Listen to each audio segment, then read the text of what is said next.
Today's guest is an entrepreneur. She started her business because she saw an opportunity in the industry she was working to bring diversity into the industry, and she wanted to do things right. She had some ideas. She worked in a great company, but saw an opportunity to start her own business. And she was very humble. She went out and she learned and she searched information and she got the right information and she followed her path. And today she owns a global supply chain company, a freight company. And we just had a great conversation. I'm glad you're here. Let's go. You're listening to Espresso Jams, short, concentrated, delicious conversations about business, technology, and entrepreneurship. If you're just starting out on your business adventure or you're a seasoned business professional, I'm sure you'll find value in these short conversations. Espresso Jams is brought to you by Apexible, providing the tools, insights, and transformative structures to help you reach your business summit. I'm your host, Joe Matz. Let's get started. And welcome to the show. Today, I am so happy. I am meeting and talking with a wonderful, fantastic woman who I met on a networking organization meeting over Zoom recently. And she is the owner, founder, and president of Mays Freight Solutions. They're a global supply chain company. She's also a wife and a mother, and she's an author. She wrote a book called Finding Your Toddler Ambition. And in between that, she's a community activist and is actively working to improve supply chain logistics through technology. So welcome to the show, Jay Mays. Hi, thank you so much for having me on, Joe. I'm excited to be here and excited to share, our origin and our journey, our beginning, our middle, and, what we see towards the future. Yeah, so we had this meeting scheduled a month or so ago, but speaking Yes. about new things, we had to put it off, didn't we? We did have to put it up. The Lord blessed, and we were able to add a new addition to our home. My new niece was born. And so, that right there, life and certain circumstances kind of, you have to put things to the side to quickly tend to family business. And I'm all about family. And so, but everything is all good. She's healthy, she's beautiful. And now we are here to be able to record and have a great conversation. That is so awesome. It's just fantastic. Fantastic. It Love is. babies and I all do. the good stuff. Yeah. I do. Yeah. So Jay, where do you hail from today? Okay, I reside in Overland Park, Kansas. Kansas. In Kansas, yes, we are right here in the Midwest.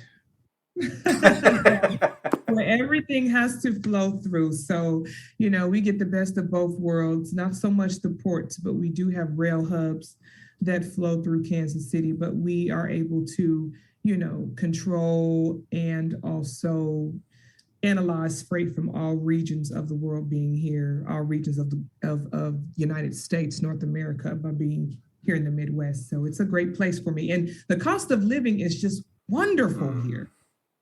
I don't know anything about that. I'm on the East Coast. Oh, are you on the East Coast? So you know what? How is fuel on the East? I try to keep up with the different regions, but certain cities actually change as well. So how is that for you all on the East? Would you be surprised? We hit a new record today. You okay, and what is that? It's somewhere around 420, Oh, 18, something like that. oh, man, diesel is still above $5 Yeah. a gallon, and so that's what I mainly pay attention to. And I'm sorry, it is bad around the nation. Yeah. And that's Actually, not the globe. I was looking in Africa. There's issues there, issues in India, issues even in the southern regions. It's all bad. and my wife and I, we both work from home, so we don't Yes. get in the car. I mean, we'll go weeks sometimes and we'll do 5 miles maybe. But Yeah. I'm sure it really affects your business. It does. It does affect our business because we know the supply chain is what runs the world, Yeah. trade. Yeah. And now more than ever, people are realizing how important supply chain is.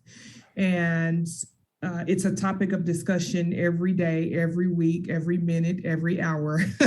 Sure. Because this is how our goods and services, if you look around, everything that's in your home, everything you eat, everything you put on your body, everything you use to fix your home, everything, your tech, everything derives from supply chain and Right. trade. So the general population in the US has been talking about supply chain exponentially so in the last year and a half. We start Yeah, hearing about, cars not getting their chips and things like that, right. computers and things Correct. like that. But you've been talking about supply chains for many years. For many, many years. I mean, and it's interrupting every industry, the beauty industry, the manufacturing industry, the agricultural industry, the tech industry. It is affecting it. Now, I just want everyone to know that everyone who is in supply chain is working so hard to fix this issue. And for those who don't know what is going on, is when you've had a system that has been operating the same way with general improvements for, a few hundred years or so, or 100 years or so, anything past 50 years, and you break that for 2 weeks, when the economy shut down, the government shut down, half of the workforce does not return to work. That's when we start seeing major supply chain issues. And also, while those people who are at work on the lockdown, what are they doing? They're on their phones, they're buying, they're cyber buying, and all of that has to be shipped, right? So we stack on demand. We have half of the labor who did not go back. So you've got high demand, no labor. What do you think's going to happen, Joe? Right. Yeah. Yeah, I What do know. you think's And I going to know, happen? I've seen prices go up. I've seen Amazon prices go up recently. Amazon prices, the overhead with They're, what's going on with fuel cost right now. yeah, It's now trickling down to it's starting to put some trucking companies out of business because they just cannot afford the overhead. And then we have rates. We're doing everything in our power to keep vendor rates low. We know that rates rose 25%. I mean, they hiked up so bad. So vendors have to try to keep costs low, but also keep operations moving. And then right. you have the trucking companies the guys who are transporting with high fuel, $5, over $5 a gallon. Joe, And what was it 2 years ago? Because I'm not really up on diesel prices. diesel prices, we were hovering in the threes, almost the fours, but the threes, high threes, Okay. hovering. Yeah.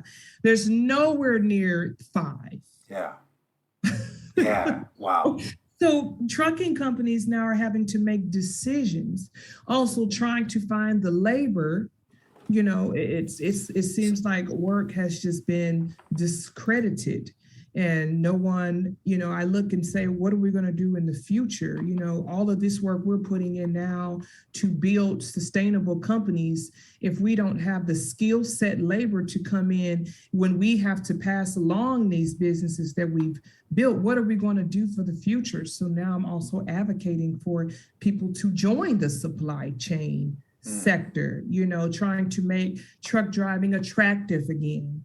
And what it's going to take is more motivation. I mean, if we can get some of these social media, big tech companies to start trying to advertise and put out that the trucking industry needs you.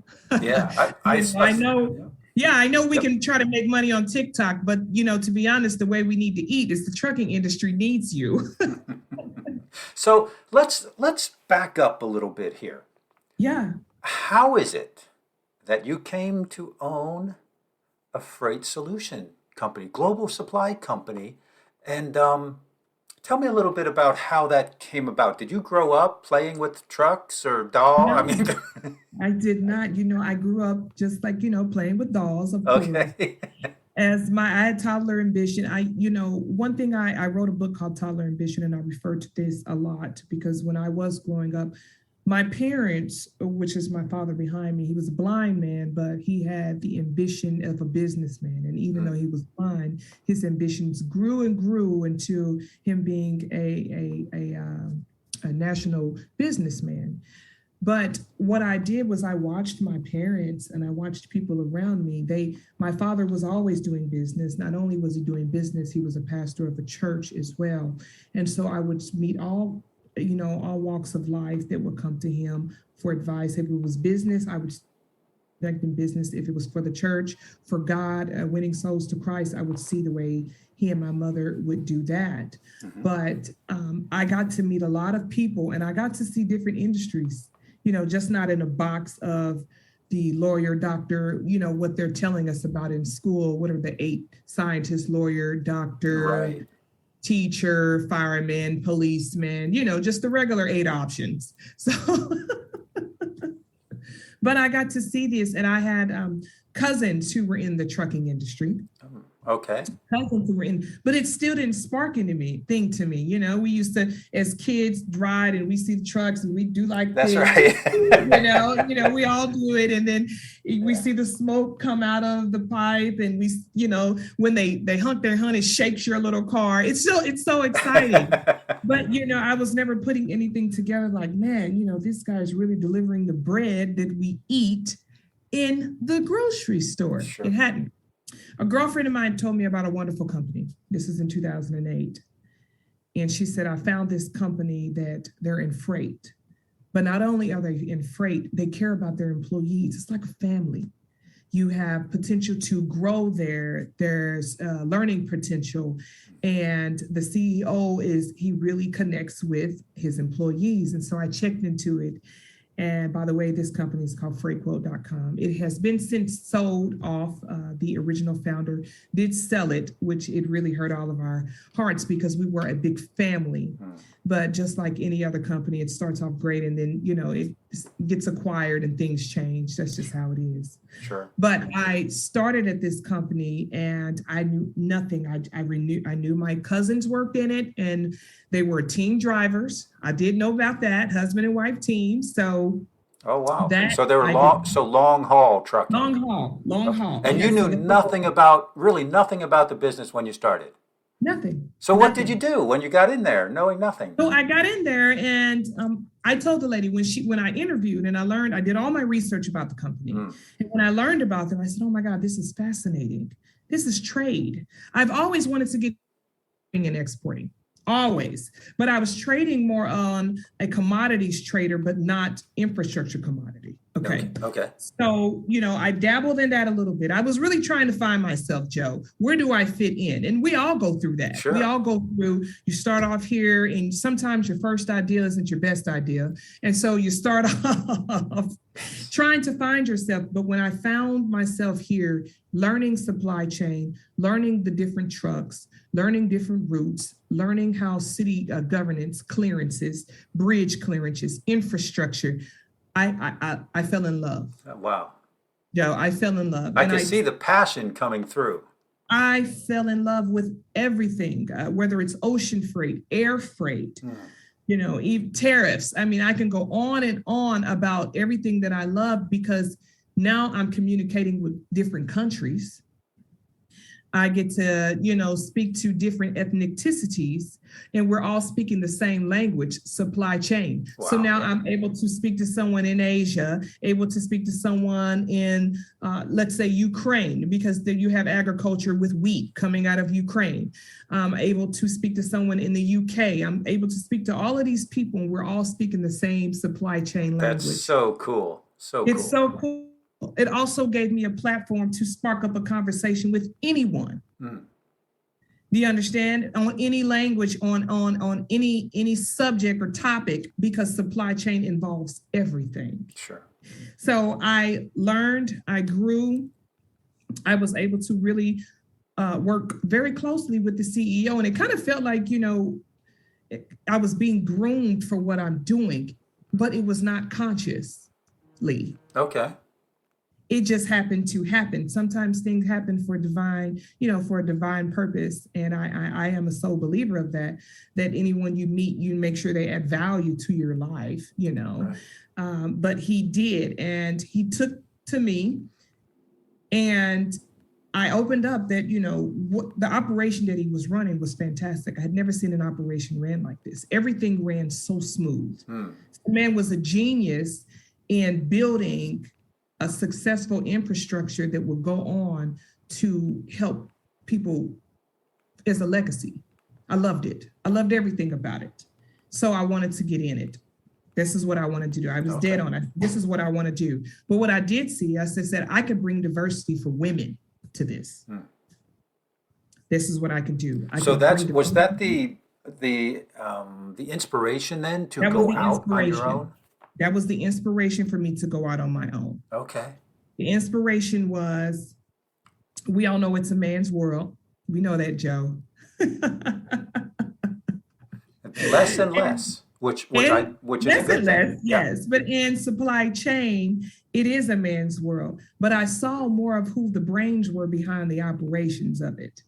And so I said, man, if I could introduce this to women who I know were extremely good critical thinkers, could think swiftly, could communicate with anyone. They just hadn't had this type of opportunity to be able to spread their wings. If I can do this, then not only am I creating something that will change lives, this could be something that could feed families forever. So I did. I saw the opportunity and I took the opportunity. I didn't wait for opportunities to come from me. To me. I got up and I made them. And I said, what if I could do this on this scale, but even better? Because we're always evolving and there's always room for improvement and advancement. It's important to get moving. You have to start. You can't improve nothing if you're just sitting watching TV. If you're just sitting there, exactly. Right. So I couldn't wait. I was like, I always knew that I was groomed for something very, strong, something that God was really having me do to impact many, many lives. And I was like, what is it? What is it? And it comes to supply chain. This is where my passion is. And this is where lives can really change. So you opened your own business. Yes. Right? And then were you by yourself or did you hire people right away? Were you on a shoestring budget? So my husband and I, we made the decision. He was my cheerleader, my advocate for this. And there's something I always wanted to do. I had a little faith. I did. But you've got that faith, but then you also got that other one saying, are you sure this is something you want to do? That's right. This is something big, Talking here. Yeah. It's over here. It's over here. And so he was my advocate. He was my spiritual guidance. He was my cheerleader. And he says, I know what you can do. And he started naming, some individuals who were not as honest as they could be in business. And he would say, if so-and-so can do this, I know you can do it because you have righteousness in you. I know you can do that. And I know where your passion is for changing lives. So one day we just woke up and we said, let's just go do it. So we woke up, went downtown, got our business license, got the plan put together. The first thing I did was seek out mentorship. What should I do? What should I do? What should I do?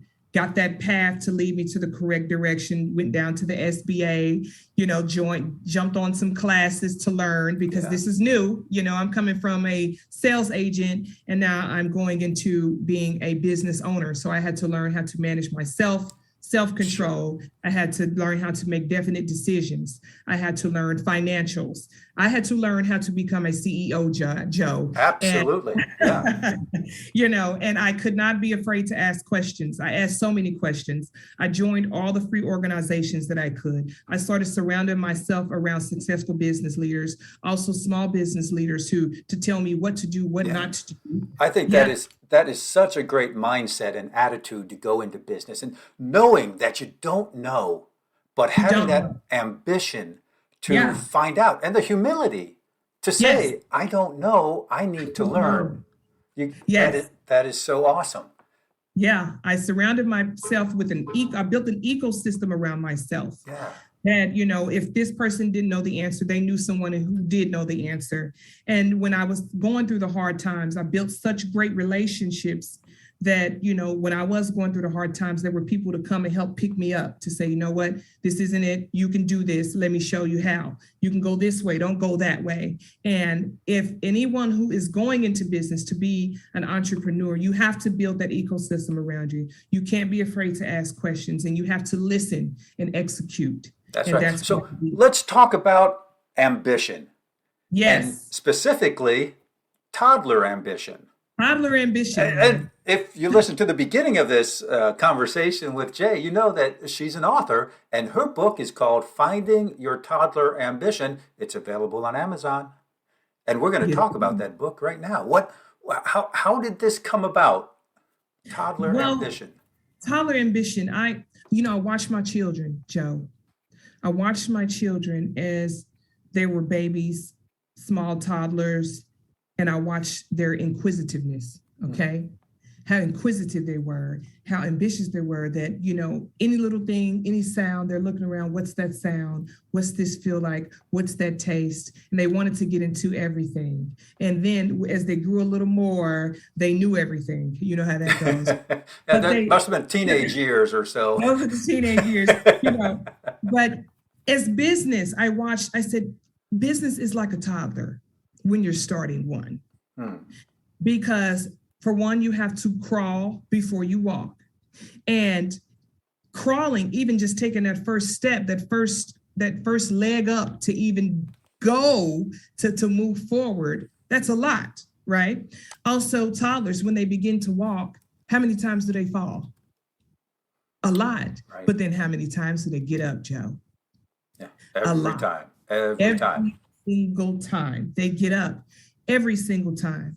Toddlers, they want to learn more and more and more. So what do? They ask so many questions. What is this? What is that? What is this? What is that? And it gets on our nerves, but what is that doing? Brain development. And what we're doing is we're feeding them, we're molding them to be bigger, to think bigger, okay, this is bigger than this, and this is bigger than this, and this is bigger than this. And that's what parents do. We mold them, but their brains are expanding and expanding. And even in business, you have to ask many questions. You have to ask, what does this do? What does that do? What does this do? What does that do? Because it's all new. So I watched the children. I watched how they were fearless. Their definition of flying is not jumping out of a plane or flying like a bird. Their definition is, if I jump off this bed, I'm going to be flying for a split second. Yes, I remember those years. You remember those years. You remember when, they knew that at the pool, there had to be this height. But, they thought in their mind, I'm not this height, but I think I can get on this ride. So they didn't have any fear of trying new things. Right. They had ambitions to be the best at everything that they wanted to do. They had ambitions. You know how children are when it comes to animals. They just love and love. They love so much. But if we brought that same love and passion back to everything that we do, as toddlers do, when your children pick the flowers and they pick it for mommy and they bring you dandelions, but to them, their eyes, they're the most beautiful flowers in the world. And all they want to do is just take them to mom to make her happy. That's right. Yep. The ambition that they love everything, they love every animal, they love nature, they want to learn, and they want to expand their minds. This is what toddler ambition is about. Isn't that a little bit dangerous in an adult? So if I suffer from shiny object syndrome. Okay. And a lot of what I heard you talking about, I'm relating to my particular addiction to shiny objects. I gotta bring it in, Yeah, you're addicted to shiny objects? Oh yeah, I'm exaggerating a little bit. But yeah, I know. I get distracted. Are you saying diamonds? Are you addicted to diamonds? No, not diamonds. No. My shiny objects are like a new computer program. Okay. A new bicycle, a new part for my bicycle, something like that. What's wrong with that? It's distracting. Is it distracting? Okay, so you're not having an ambition problem. You're probably having a time management or either a time, because to me, you have to keep the brain going Yes, strong. definitely. So if you're learning about new computer software, what are you doing? You're exercising your brain, correct? And you're Yes. not letting it sit idle. When you're learning about a new part to put on a bike, what are you doing? Are you exercising your brain? Well, I don't look at it that way, but I think you're right. Yeah, Yeah, you're always learning. right. You're always wanting and inquisitive about new things. I don't think there's anything wrong with that. Now, when it becomes a consumption, yes, you might have to dial that down, just like we tell our children, you can't eat the whole cookie jar, a jar of cookies, you can have one or two. So what you do is you limit your intake of those things and you manage that. But I don't see anything wrong with always learning, Joe. That's what I do. It's almost like I have to take my daily pill, so I only take one cookie from the jar. You only take Don't from the spend my jar. day. Don't spend my Yeah. day on the distractions. Exactly. So just take one, but reward yourself with a cookie. Yeah, I do. I do. That's what I'll say about that, Joe. My mom had to hide that cookie jar way up high. Yes, I did. My mom, you know what? And our book cover, you'll see on the front, it's my two, and my son is holding up three fingers, and my daughter has a cookie in her. But that story is because I did hold the cookie jar all the way up high above the refrigerator. And then when I went to my bedroom just for a second, I can't remember what I was doing. When I came back, they had innovatively got the cookie jar from above the refrigerator using chairs, stools, and drawers from the cabinet. Teamwork. Teamwork. And Yes. then when I busted them in the bathroom, they were eating the cookies. So that was Oh, the toddler ambition. That's the book cover because, for one, they had teamwork, they were innovative, and they achieved their goal of you, getting. you almost want to congratulate them, You but you always also want to spank their little hiney a little You bit. do. You want to spank their little honey. It's like, didn't I tell you? But at the same time, you're like, good Lord, this was genius on how they did Yeah. that. Yeah, Yes. the ambition that they were innovatively thinking to work together to get what I told them not to get. Yeah. That sounds like a great book and great stories. Um, It is. so tell me, Jay, what do you have going on now? What exciting projects and things do you have going on? Oh man, we've got so much going on. We're improving, always improving our logistics supply chain company, making sure we're adding value to our customers' lives to make sure their supply chain is running smoothly. Our biggest project right now is working on improving supply chain. And so, right now we're working on for 2023, a big expo, which is going to be bringing in all of these supply chain tech companies in the Midwest. We want to bring them together to talk about the future of supply chain, how to better supply chain. It's broken, and it takes all of us to come together to try to figure this out.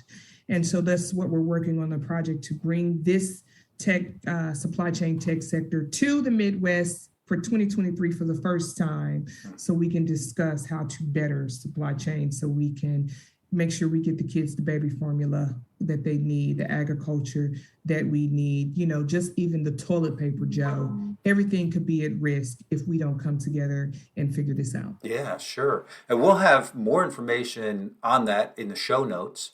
So if Yes. anyone's interested in learning more about that, they can look in the show notes. We'll have information on how to connect with Jai and Yes. also about her book. We'll have all that in the Yes. show notes along with Yes. additional information. Right Good. now, Mm-hmm. we've got a lot of people listening to us and they're wondering all of this exciting talk, right? Enthusiastic talk. What would be the one takeaway you'd like to leave with our audience today? One thing I would say is we've all seen how life can change in an instant. We had a pandemic to come through, and it took a lot of lives, and it scared a lot of lives, and it impaired a lot of lives. The one thing that I will tell you, if there is something that you want to do that is positive and life changing, but could better your life and also better those around you, don't wait, don't procrastinate. Have faith in God, have faith in yourself, and just do it, because everyone needs each other right now. So if Yes, there's we do. anything that you want to do, just do it. Just do it. Take that first step. Take that first step. That is an awesome message, Jai, and it has been such a pleasure talking with you. I can't believe the time has gone so I fast. I know, because we could talk forever, Joe. We could go on Yes. and on. We'll have to have you back on the show. Okay, sounds good. I'd love to be a part. Awesome. Very good. Thank you, Jai, and have a great day. You too. Bye, everyone. Bye-bye. Take care. Thank you for listening to Espresso Jams. If you like what you heard, please subscribe on your preferred channel and never miss another episode. If you'd like more business tips on technology, entrepreneurship, and doing better, you can find me on LinkedIn at Joe Matz, that's Joematz, or go to my website, apexable.com. That's apex-able.com. I'm your host, Joe Matz, wishing you an awesome day.